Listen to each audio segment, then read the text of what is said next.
महाप्रभु श्री हरिवंश चंद्र जी का आंतरिक हृदय श्री सेवक जी के हृदय में प्रकट हुआ। तो सेवक जी के हृदय से श्री सेवक वाणी प्रकट हुई, जो महाप्रभु का हार्द है। पूर्व में प्रसंग चल रहा था, महाप्रभु के प्रकट होने तक की चर्चा हुई।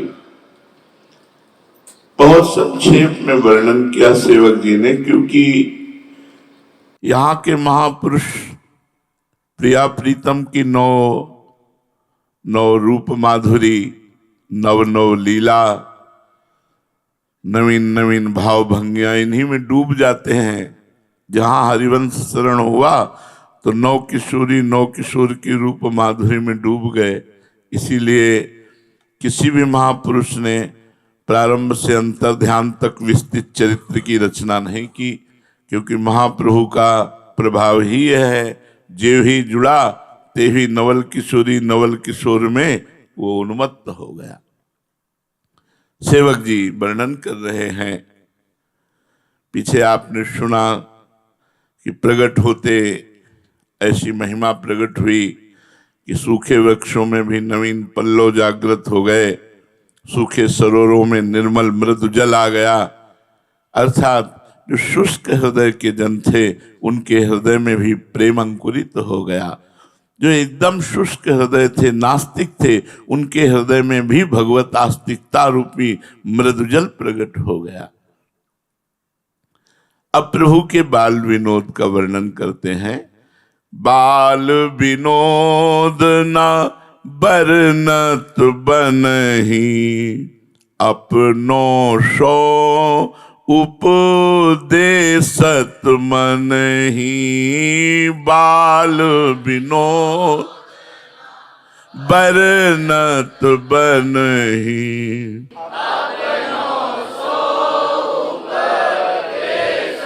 मनहि गनहि कवन लीला जिति।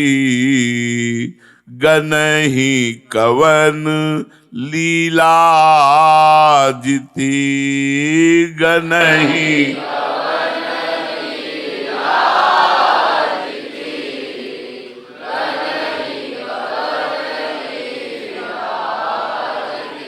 अब महाप्रभु के बाल विनोद की तरफ दृष्टि गई तो मन में समस्त बाल लीलाएं स्फुरित हुई।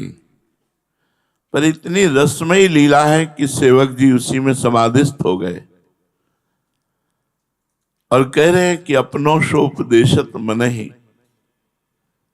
हमारी जितनी सामर्थ्य है, हम मन को प्रेरणा की कि वो उसका वर्णन कर सके, पर गनहि कवन लीला जिति।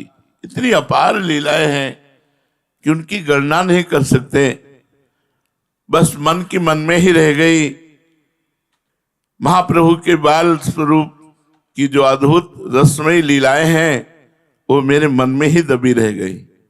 मन की सामर्थ्य नहीं कि उनका वर्णन कर सके। यद्यपि मैंने जो हृदय में आया, मन को बहुत प्रेरणा करी, मन को उपदेश दिया कि वो इन लीलाओं को प्रकाशित करे, लेकिन सामर्थ्य के बाहर की बात है।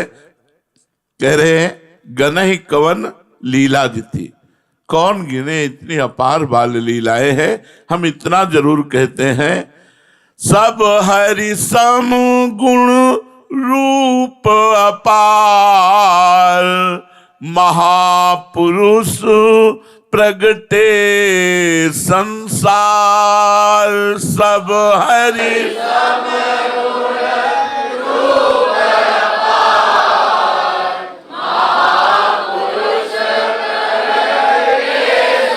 संसार, मार विमोहन तन धर्यो।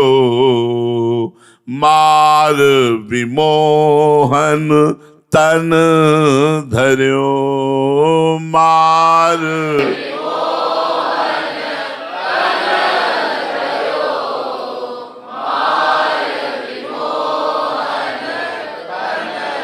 जैसी हरि की बाल लीला वैसी ही हरिवंश की बाल लीला।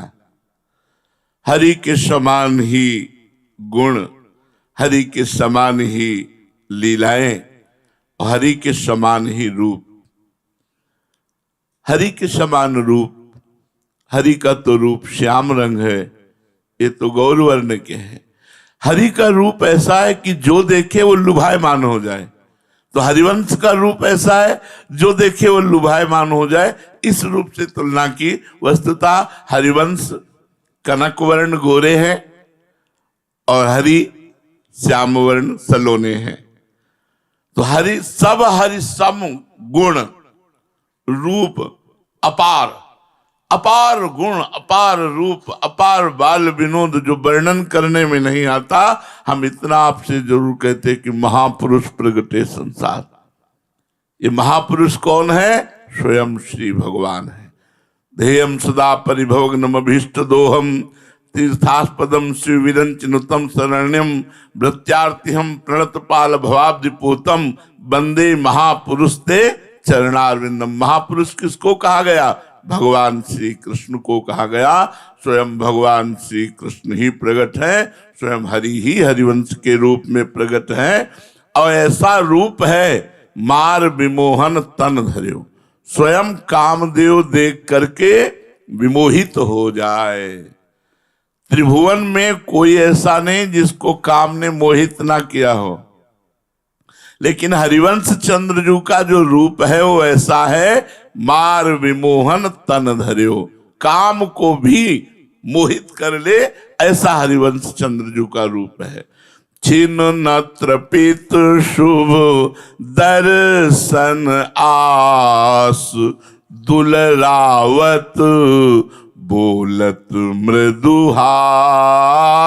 छिन्न नत्र पित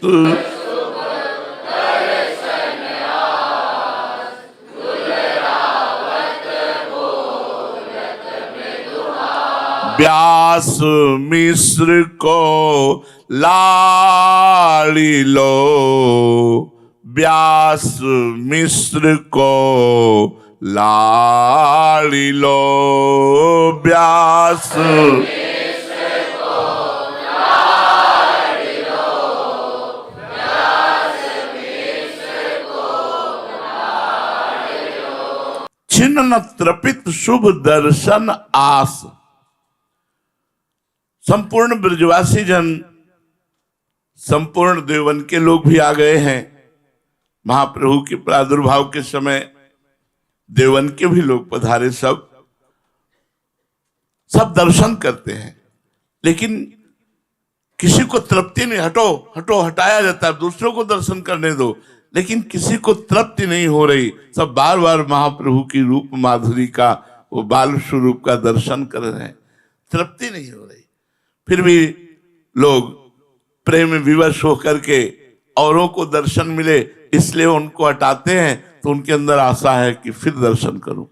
छिन्न त्रपित शुभ दर्शनास, फिर दर्शन की आशा है कि एक बार और दर्शन कर लूं। इतने सुंदर महाप्रभु हैं, किसी को तृप्ति नहीं हो रही है। जिनको हटा दिया जाता है वो जाते नहीं है, वो वही खड़े हैं और फिर भी आशा करते हैं कि मैं एक बार दर्शन और कर लूं। छिन्न त्रपित शुभ दर्शनास। महाप्रभु के दर्शन कैसे हैं? बोले शुभ दर्शन है। एक बार जिसको दर्शन हो गया वो माया जाल से मुक्त हो गया, अविद्या से मुक्त हो गया।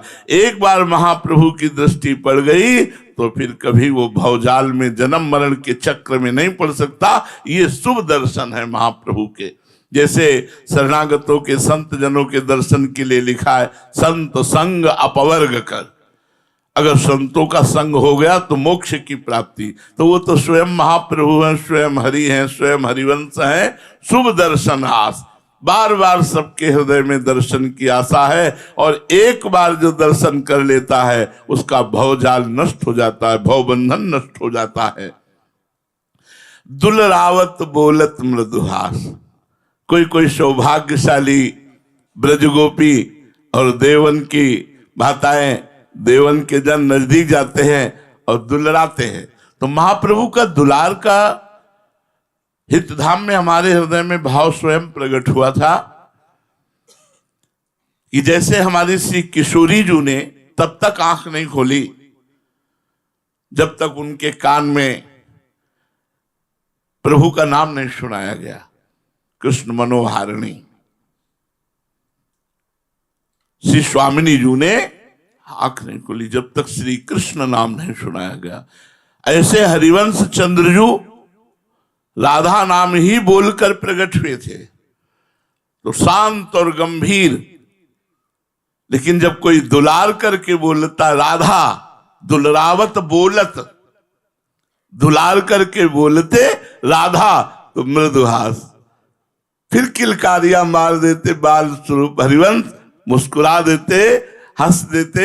जब कोई बोलता राधा दुलरावत बोलत तो मृदुहास, फिर वो मधुर हास से, और महाप्रभु का मधुर हास, हरिवंश चंद्र अमृत प्रकट, ये अमृत वर्षा करने वाले हरिवंश चंद्र अमृत बरस सकल जंतु तापन हर। समस्त उनकी मुस्कुराहट का मतलब है प्रेमामृत की किरणें बरस रही, हृदय के दैहिक दैविक भौतिक तीनों तापों का नाश। अब वहां सबको पता हो गया कि बालक मुस्कुराता है, बालक किलकारियां मारता है राधा नाम से, तो पूरे वाद ग्राम में राधा नाम की गूंज मची रहती। जो आता वो राधा राधा राधा राधा, हरिवंश महाप्रभु किलकारियां मारते। दुलरावत बोलत, दुलार करके जब राधा राधा, तो श्री चरण से हाथ से ऐसे पुलकित होकर के मुस्कुराते और आनंदित होते। महाप्रभु के आनंद का विषय है राधा।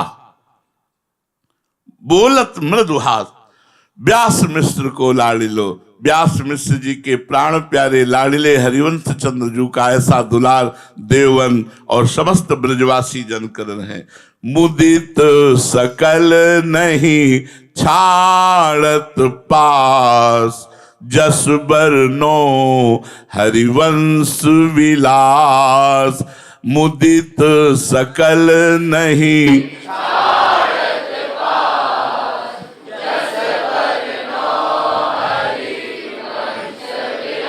श्री हरिवंश ही गाई हो, जय जय श्री हरिवंश ही गाई हो। श्री हरिवंश ही गाई हो, जय जय श्री हरिवंश ही गाई हो। महाप्रभु कि मुदित मुद्रा देखकर, प्रसन्न मुद्रा देखकर और राधा नाम की गूंज सुन करके वहां कोई हटना नहीं चाहता, अपार भीड़ लगी रहती हर समय। मुदित सकल नहीं छाड़त पास। महाप्रभु मुदित कब होते हैं? जब राधा नाम, तो राधा नाम की गूंज और महाप्रभु की शोभा, महाप्रभु की मंदहास, इस पर सब लोग बिके हुए, अपार भीड़ लगी हुई। हटाया जाता है लेकिन कोई हटता नहीं है। सेवक जी महाराज दिव्य दृष्टि से देख कर कह रहे नहीं छाड़त पास, मुदित सकल नहीं छाड़त पास। ऐसे श्री हरिवंश चंद्रजू के जस का मैं वर्णन कर रहा हूं। जस वर्णो हरिवंश विलास, जस वर्णन कर रहा हूं हरिवंश के विलास का, और ये प्रण कर रहा हूं कि श्री हरिवंश ही गाई हो। अब उपदेश भक्ति को कहो, जैसी विधि जाके चित रहो। अब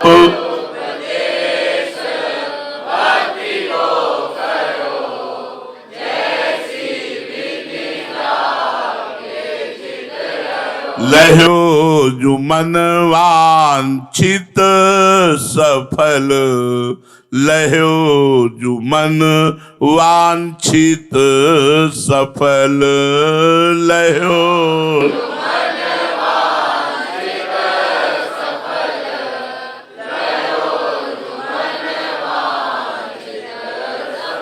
महाप्रभु की बाल, एक छंद में प्राकट्य लीला का वर्णन किया, एक छंद में बाल लीला का वर्णन किया। अब नवकिशोर लीला का वर्णन करते हैं कि महाप्रभु जब नवकिशोर अवस्था के हुए तो वो भक्ति का उपदेश करते। आचार्य है ना अपने जनों को और जो आए हुए जन हैं, लेकिन महाप्रभु की भक्ति के उपदेश की शैली बड़ी सरस थी। अपनी हृदय की भक्ति का उपदेश सबको नहीं करते थे। ये खास बात है। जैसी विधि जाके चित रहे हो, जैसी आने वाले के हृदय में भावना थी उसी भावना के अनुसार महाप्रभु उपदेश करते थे। अपने हृदय की भक्ति नहीं, वो तो आगे करेंगे। अब उपदेश भक्ति को कहो। अब भक्ति का उपदेश करने लगे महाप्रभु। कैसा उपदेश करते? बोले जैसी विधि जाके चित रहो। कोई बाल उपासक है, कोई सख्य उपासक है, कोई जो जैसे भाव की उपासना लेकर आता है, महाप्रभु उसी उपासना को उसके हृदय में पुष्ट कर देते हैं। ये महाप्रभु की शैली। जो लोग नहीं जानते हैं और अनन्यता को दूसरे रूप में लेते हैं, वो समझ नहीं पा रहे। सेवक वाणी को अगर समझ जाए तो अनन्यता समझ में आ जाए। पीछे हमने वर्णन किया सेवक जी ने, सब अवतार भक्ति विस्तरी। महाप्रभु की शैली। सब अवतार भक्ति विस्तरी कब? अपने अवतार लेने के पहले। कैसे? सब आचार्यों के रूप में अवतार। अब उपदेश नवकिशोर अवस्था में तो कह रहे जैसी विधि जाके चित रहो। जिसके हृदय में जैसी भक्ति की भावना थी, महाप्रभु ने ठीक वैसा ही उपदेश करके लहो जो मनवांछित सफल। सबकी मनोकामनाएं पूर्ण की, सबको आनंद मगन कर दिया। जो जिस भाव की भक्ति में था उसको उसी भाव की भक्ति में पुष्ट कर दिया। सब हरि भक्ति कही समुझाई, जैसी जैसी जाई सुहाई। सब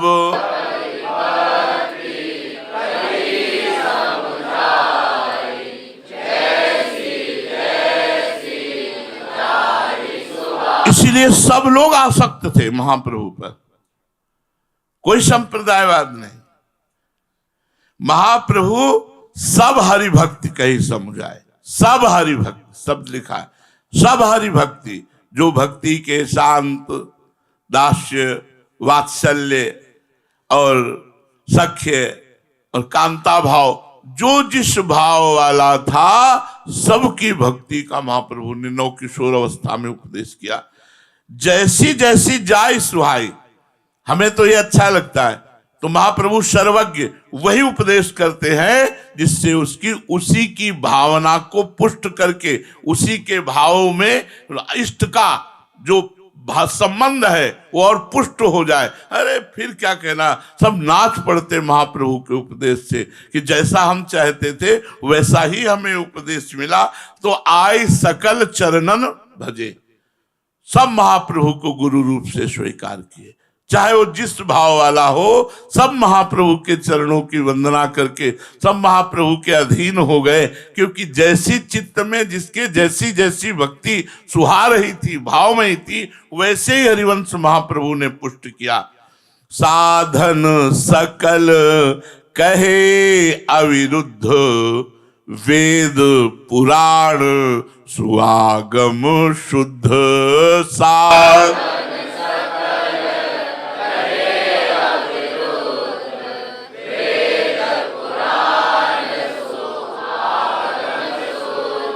बुद्धि विवेक जे जा नहीं, बुद्धि विवेक जे जा नहीं, बुद्धि विवेक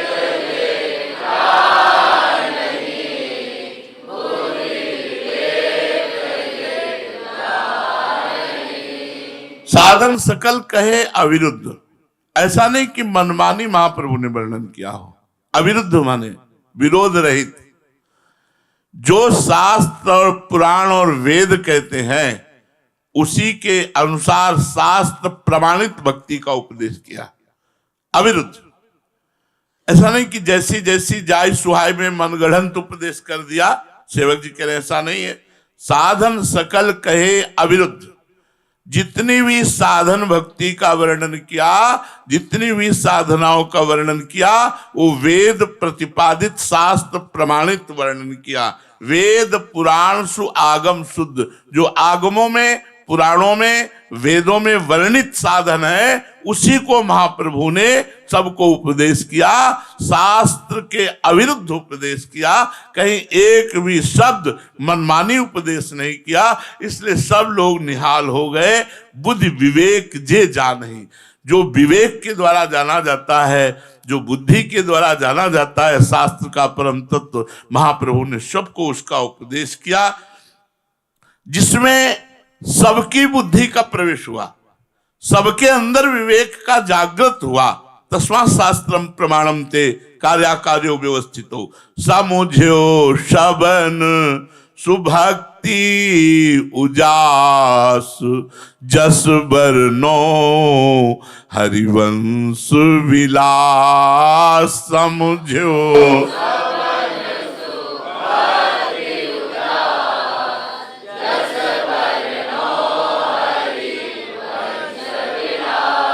बुद्धि में विवेक का प्रादुर्भाव हो जाए तो विवेक लोक परलोक के भोगों से वैराग्य प्रदान करके भगवान में रति प्रदान करता है। तो सबकी समझ में भक्ति का प्रकाश हो गया। उजास माने प्रकाश, सबकी समझ में भक्ति प्रकाशित हो गई, सबकी बुद्धि में विवेक जागृत हो गया। क्यों? बिन सत्संग विवेक ना होई। फिर अवतारी महापुरुष से सत्संग किया तो सबकी बुद्धि में विवेक जागृत हुआ। लोक परलोक के भोगों से वैराग्य हुए बिना भगवान में शुद्ध भक्ति नहीं होती। तो विवेक जागृत होते ही समुझो सबन सुभक्ति उजास, भक्ति का प्रकाश सबके हृदय में प्रकाशित हो गया। सबके हृदय में भक्ति का क्या स्वरूप है, ये महाप्रभु के उपदेश से प्रकाशित हुआ। कह रहे ऐसे मैं श्री हरिवंश के जस का विलास वर्णन करता हूं और श्री हरिवंश का ही गान करूंगा। महाप्रभु का ऐसा उपदेश कि सबकी बुद्धि में विवेक जागृत हुआ, विवेक से लोक परलोक के भोगों का वैराग्य हुआ, लोक परलोक के भोगों से वैराग्य होते ही भक्ति का मर्म सबके हृदय में आ गया, सबके हृदय में भक्ति का प्रकाश हो गया। जिनके वचनों से सब प्रकार की, सबके हृदय में जैसी जैसी चाह थी वैसी भक्ति का प्रकाश हुआ। उन हरिवंश के विलास का वर्णन करता हूं और उन्हीं हरिवंश का गान करूंगा। अब अवतार भेद तिन कहे, सकल उपासक तिन मन रहे। अब अवतार भेद तिन कहे, सकल उपासक तिन मन रहे। अब जो नहीं समझते हैं कि देखो ये नरसिंह के विषय में बोल रहे हैं, अनन्य नहीं है, ये तो रामचरितमानस गा रहे हैं, अनन्य नहीं है। नहीं, अब अवतार भेद तिन कहे, महाप्रभु ने जो लोग जैसी जैसी भक्ति लेकर आते थे, कोई नृसिंह उपासक है, कोई वामन उपासक है, कोई राम अवतार उपासक है, कोई देवी उपासक है, कोई कृष्ण उपासक है, सब अवतारों की महाप्रभु चर्चा की। सब अवतार उपासकों, सकल उपासक तिन मन रहे। समस्त उपासकों के लिए मन में जो आराध्य देव थे, उन्हीं की आराध्य देव की पुष्टता का उपदेश किया, उन्हीं के आराध्य देव की महिमा का, गुण का वर्णन करके उनको उसी भक्ति में पुष्ट किया। सकल उपासक तिन मन रहे, कहे भक्ति साधन सबे। सब उपासनाओं के, सब अवतारों के भक्ति साधनों के ज्ञाता हरिवंश चंद्रजू ने जो जिस उपासना में था उसी उपासना की भक्ति की साधना का वर्णन किया। ऐसे करो तो नरसिंह भगवान प्रसन्न हो जाएंगे, ऐसी उपासना करो तो वामन भगवान प्रसन्न हो जाए, ऐसी उपासना करो तो राम भगवान प्रसन्न हो, ऐसी उपासना करो तो कृष्ण भगवान प्रसन्न हो जाएंगे। फिर वर्णन किया मथुरा नित्य कृष्ण को वास, निस दिन श्याम न छाड़त पास। मथुरा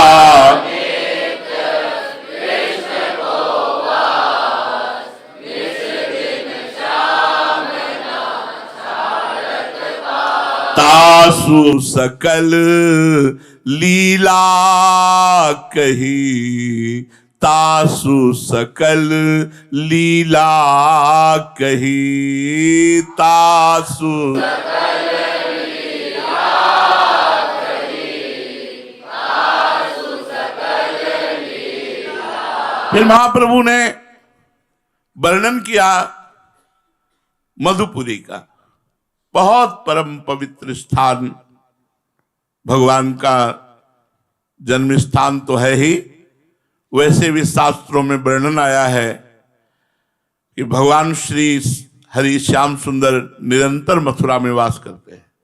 श्री हरि की निरंतर उपस्थिति मथुरा में मानी गई। वही महाप्रभु ने वर्णन किया, मथुरा नित्य कृष्ण को वास, नित्य निरंतर भगवान श्री हरि मथुरा में वास करते हैं, कभी एक क्षण के लिए मथुरापुरी को नहीं छोड़ते हैं। निस्दिन श्याम न छाड़त पास, रात दिन भगवान श्री हरि मथुरा में रहते। मथुरा में नित्य हरि का सानिध्य माना गया है। शास्त्रों में बहुत परम पवित्र पुरी मथुरापुरी है। तासु सकल लीला कही, मथुरापुरी में भगवान ने जो जो लीलाएं की, उन सब लीलाओं का वर्णन जो भागवत में है, महाप्रभु ने उनका वर्णन किया।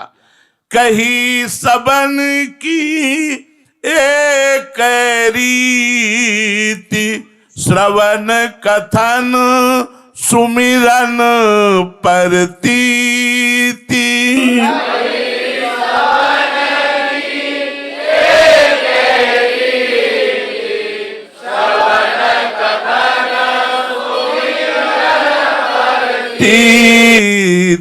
बीत काल सब जाइयो, बीत काल सब जाइयो, बीत काल सब जाइयो,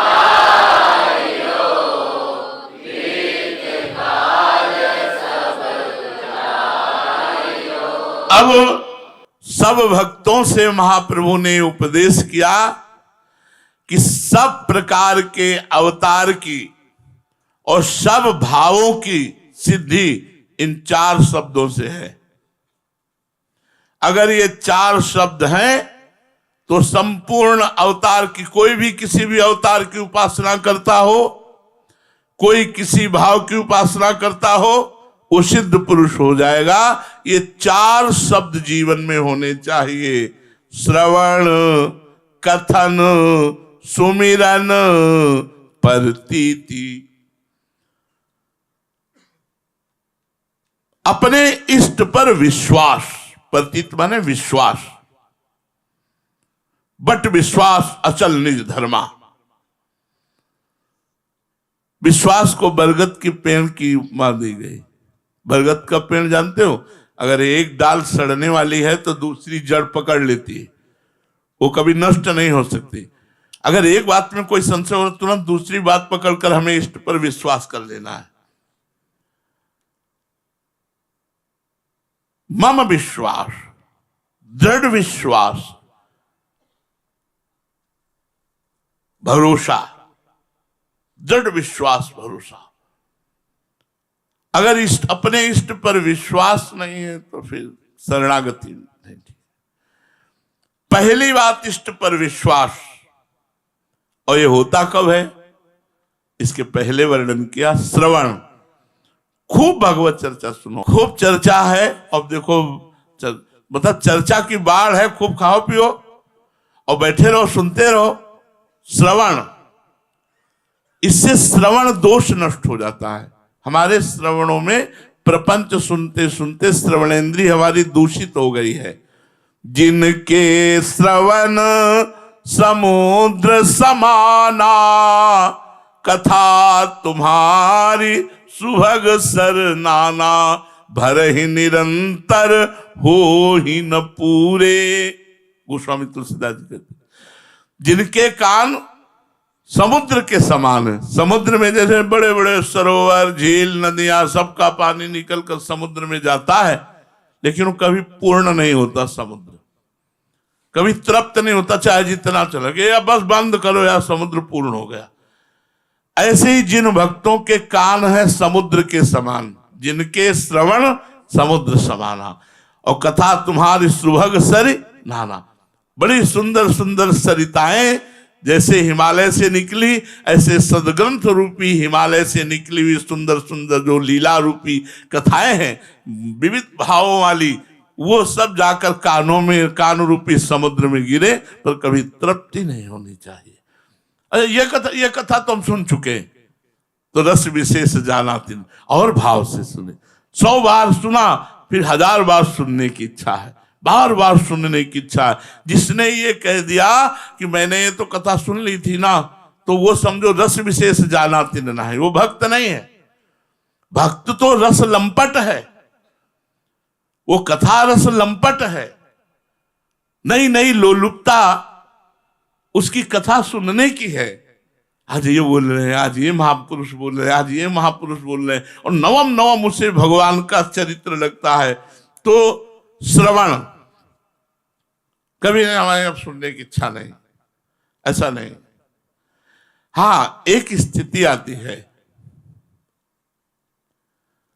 जब अंदर की सुनने शुरू हो जाती कथा, तो फिर बाहर की अगर ना भी मिले तो काम चल जाता है।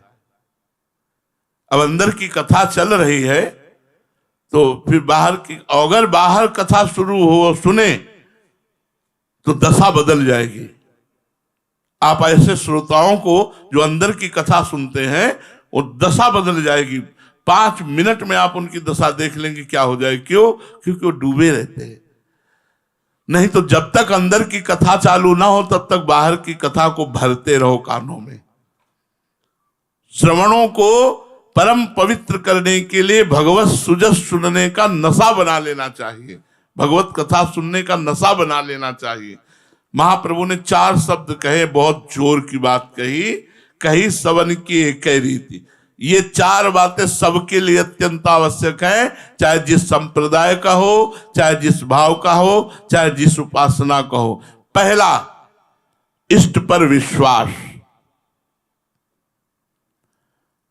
हमारे प्रभु हमारा निश्चित कल्याण करेंगे, हमारा मंगल करेंगे, हमारी रक्षा करेंगे। शरणागति में 6 शरणागति में एक सही है, इष्ट पर विश्वास। अवश्य रक्षा करेंगे, अवश्य मिलेंगे, अवश्य हमारा कल्याण करेंगे। ये दृढ़ विश्वास, ये सबसे बड़ी बात। ये सब, इसको 4थे नंबर पर यहां वर्णन है, लेकिन है ये पहले नंबर की बात। अब इसकी पूर्ति कैसे होगी? तब श्रवण, खूब भगवत चर्चा श्रवण करो। और कथन, आपस में बैठ करके प्रपंच की वार्ता ना करके इष्ट गुरु की चर्चा करनी चाहिए।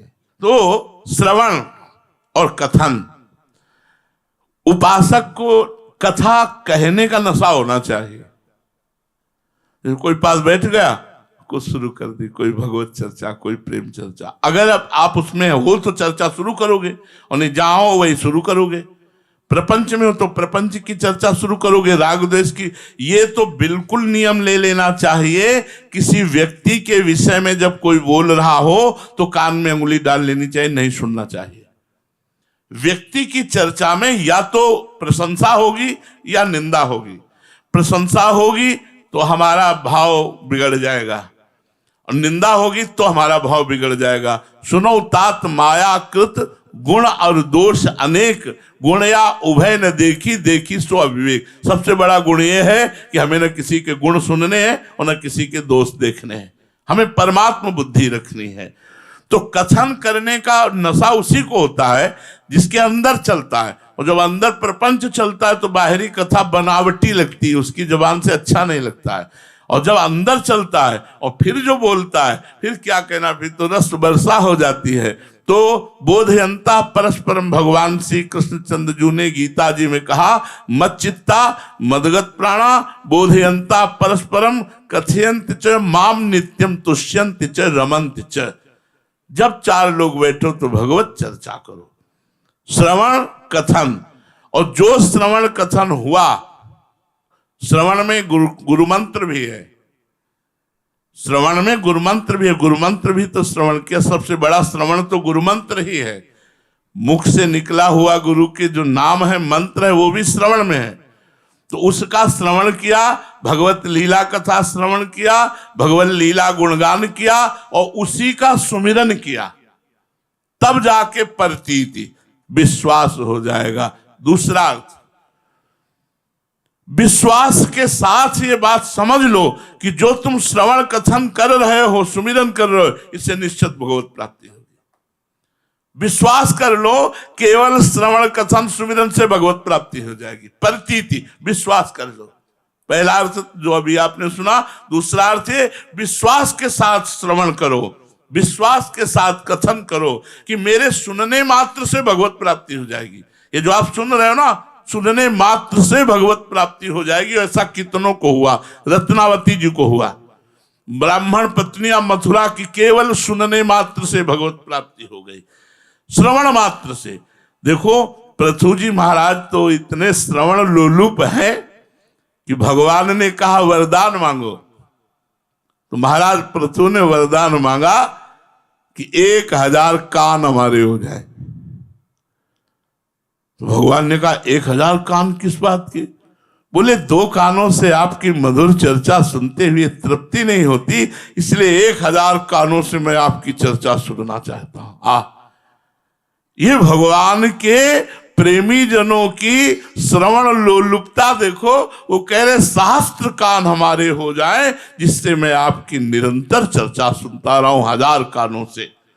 तो श्रवण विश्वास के सहित, इसी से भगवत प्राप्ति हो जाएगी। कथन विश्वास के सहित, जो आप गान कर रहे हो चतुरासी जी, जो आप गान कर रहे हो सुधा, इसी से भगवत प्राप्ति हो जाएगी। विश्वास करो। प्रतीति, प्रतीति तीनों में, श्रवण में भी और कथन में भी और सुमिरन में। जो आप सुमिरन कर रहे हो इससे भगवत प्राप्ति हो जाएगी। तीनों में विश्वास। 3 प्रकार के भाव इसमें हमारे हृदय में आए। पहला कि अपने इष्ट पर दृढ़ विश्वास, वो कैसे पूर्ण होगा? उनके लीला गायन, लीला श्रवण, उनका नाम जप, मंत्र जप, सुमिरन आदि से। दूसरा, विश्वास के साथ गायन, श्रवण और सुमिरन करो, ऐसा नहीं पता नहीं इसका क्या फल होगा। तीसरा, निश्चित एक एक से भगवत प्राप्ति हो जाएगी। यदि आप केवल श्रवण करते हैं तो भगवत प्राप्ति हो जाएगी, केवल कथन करते हैं तो भगवत प्राप्ति हो जाएगी, केवल सुमिरन करते हैं तो विश्वास करो निश्चित भगवत प्राप्ति हो जाएगी। फिर अपने को भगवत कृपा से श्रवण कथन सुमिरन सबका सौभाग्य प्राप्त हुआ है। कही सबन की एक रीति, श्रवण कथन सुमिरन प्रतीति। खास बात, बीत काल सब जाइयो। हमारा समय किसमें व्यतीत होना चाहिए? भगवत चर्चा में। एक भी क्षण हमारा प्रभु के गुण महिमा नाम इससे अलग नहीं होना चाहिए। यही हमारी भक्ति की कसौटी है। 1 मिनट भी कोई और चर्चा नहीं होनी चाहिए, और जगह हमारा समय नहीं जाना चाहिए। बस बस जीत गए, जीत गए, हमारी बात पकड़ लेना। हमने कई बच्चों को देखा, इतना नाम का वो अभ्यास पकड़ रहे हैं, राधा, जरा से राधा, तो लगता है धन्य हो गया इनका जीवन। जरा सी बात में राधा निकला तो लगा तुम्हारा जीवन धन्य हो गया। राधा वल्लभ, राधा वल्लभ, तुम्हारा काम हो गया, ये तुम्हारा काम हो गया। अगर जरा सी भी पीड़ा में, जरा से दुख में, जरा से भी सुखानुभूति में आप राधा राधा, तो आपका काम हो गया। विश्वास करो, श्रवण में, कथन में, सुमिरन में हमारा पूरा समय चला जाए और हमें कोई भजन नहीं करना। अगर दिन भर ऐसे ही बैठा रहा जाए तो इससे बड़ा कोई लाभ है?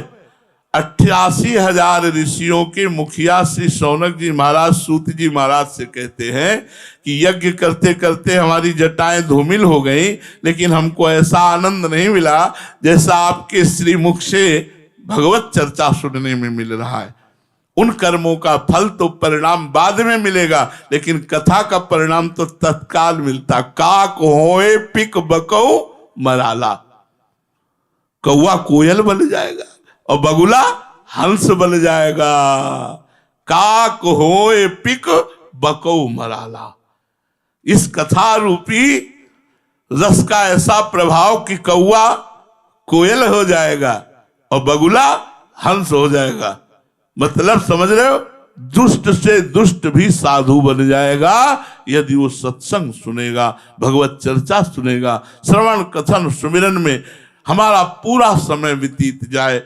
बीत काल सब जाइयो, उपजो सबनी, समझ में आया? देखो, उपजो सबनी सुदृढ़ विश्वास, जस बरनो हरिवंश विलास, श्री हरिवंश ही गाई हो, श्री हरिवंश ही गाई हो।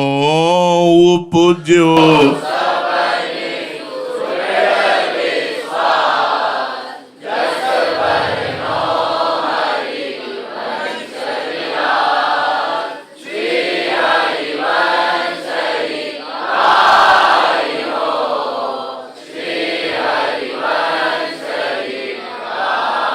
श्रवण कथन सुमिरन हर समय करते करते तब जानना हमारा श्रवण कथन सुमिरन का फल प्राप्त हो गया जब इष्ट पर विश्वास हो जाए। इष्ट पर विश्वास हो जाए। जैसे हमारे ऊपर विपत्ति आई तो ये विपत्ति टल जाएगी, ये मुझे विश्वास नहीं। ये मुझे विश्वास है कि विपत्ति मंगल करके जाएगी। हम कभी इस विषय पे नहीं रहते कि ऐसा हो ही नहीं सकता। ये हो सकता है, उनकी रुचि, लेकिन जो होगा वो महामंगल में होगा, इस पर यह विश्वास है। ऐसा नहीं हो सकता कि हमारा पैर फिसले हो, हाथ टूट जाए, ऐसा नहीं हो सकता। नहीं, ऐसा हो सकता है, लेकिन हाथ टूटने पर परम मंगल होगा, यह हमें विश्वास है। हम कभी ऐसा नहीं सोचते कि ऐसा नहीं होगा। हो सकता है, भगवान की इच्छा, वो क्या विधान करना चाहते हैं, लेकिन होगा, परिणाम जो होगा वो परम मंगल होगा। तो उपजो सबन सुदृढ़ विश्वास, जो महाप्रभु के सत्संग में आया, जिसने महाप्रभु का उपदेश सुना, सबको अपने इष्ट देव पर सुदृढ़ विश्वास हो गया। ऐसे हरिवंश चंद्रजू के जस का वर्णन करता हूं और ऐसे श्री हरिवंश का ही गान करूंगा। शेष चर्चा आगे। श्री राधा वल्लभ लाल की।